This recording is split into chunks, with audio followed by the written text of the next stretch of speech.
मंच पर उपस्थित तमाम साथीगण,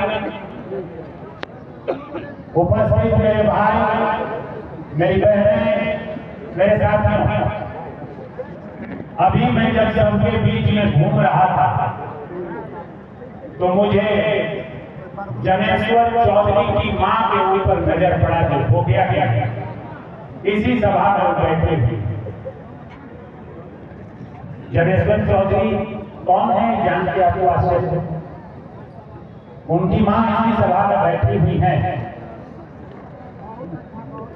उनका जो बेटा था वह बेटा पिछले चुनाव में जो लोग अभी कुर्सी पर हैं उनको बहुत मदद किया था। इनकी मां कम से कम एक दर्जन बार मेरे पास आई थी उनके बेटा के हत्या के बाद कि हमें मदद कीजिए। मैं सारे हुक्मरानों से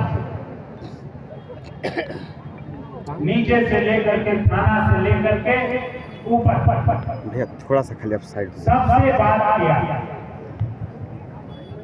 इनका कारण क्या था कि वह लड़का जो बालू का चोरी रुपया से होता था वो चाहता था कि आप करोड़ों रुपया प्रतिदिन कमा रहे हैं, दो पैसा उसे मिल जाए। उसको मछली चोरी का आरोप लगा करके इन लोगों ने घसीट करके गाड़ी में बांध के रामपुर तक लेकर गए और फिर रामपुर से घसीट करके गोकिया तक ला करके छछना करके उसको मार दिया। हम पूछते हैं कि सामंतवाद होता क्या? सामंतवाद यही होता है कि मैं गलत या सही कृत्य करो, उसको समर्थन करो और नहीं तो जान से हाथ धो दोगे, तुम्हें प्रताड़ना देंगे, तुम्हें मौत देंगे। यही सामंतवाद।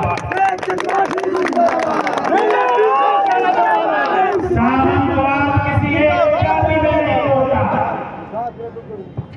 सामंतवाद किसी एक धर्म में नहीं होता। सामंतवाद व्यक्ति की प्रकृति होती है जो न्याय को, अधिकार को अपने सामर्थ्य और शक्ति के बदौलत कुचल करके खत्म कर देना चाहता है, उसे सामंतवाद कहते हैं। जिंदाबाद जिंदाबाद जिंदाबाद जिंदाबाद जिंदाबाद। उसका स्टोरी यह है कि जिस समय 3 हत्यारे जो मारने गए उनको 12 बजे रात को चाचा जी फोन पर टच में थे।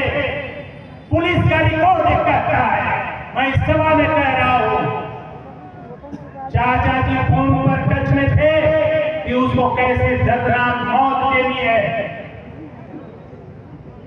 ताकि रामपुर से लेकर के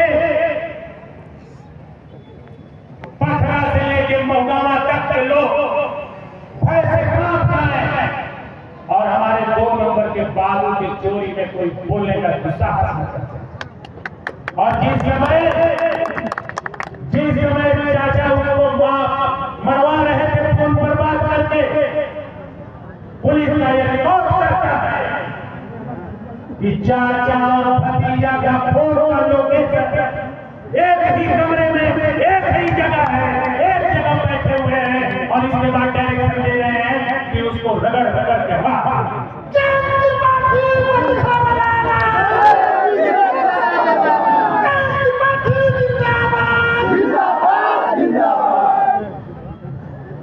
ऐसे किसी को हाथ और दर्दनाक मौत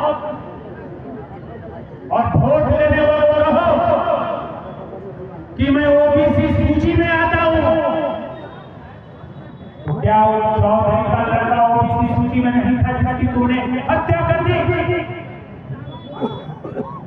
तुम जब सूची दिखा करके वोट मांग लेते हो, मांगने निकलते हो, वह था कि नहीं था? मैं पूछता हूं था कि नहीं था? आप लोगों से वो गरीब था, वो पिछड़ा था कि नहीं था, मैं पूछना चाहता हूं। यदि था तो हाथ उठा करके बताइए कि वो था। पिछड़ा था, ओबीसी का बेटा था, गरीब का बेटा था, चौधरी का बेटा था। तो मेरे भाई उसको ऐसी दर्दनाक मौत क्यों दी गई, मैं पूछता हूं। इसके लिए कौन जिम्मेदार है? और अपने राजनीतिक रसूख का पावर उठा करके मैंने अभी माता को बोला कि हे माता, मैं तुम्हें वचन देता हूं। जब युद्ध हो रहा था तो अगस्त मुनि आए और उन्होंने भगवान को कहा कि माता सीता को, कि अब सीता को वापस आने का समय आ गया है। तो माता मैं वचन देता हूं कि जो कोई भी दोषी होगा तुम्हारे बेटे का हत्यारा, तुम्हें न्याय मिलेगा। हे माता मैं इस सभा को वचन देता हूं।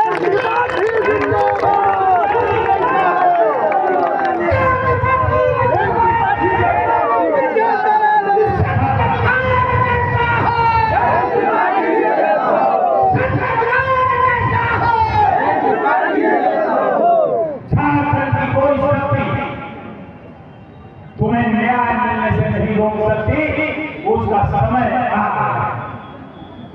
मेरे भाई, आप सब लोग अपने छाती पर हाथ रख करके याद कीजिए, ये 10 साल की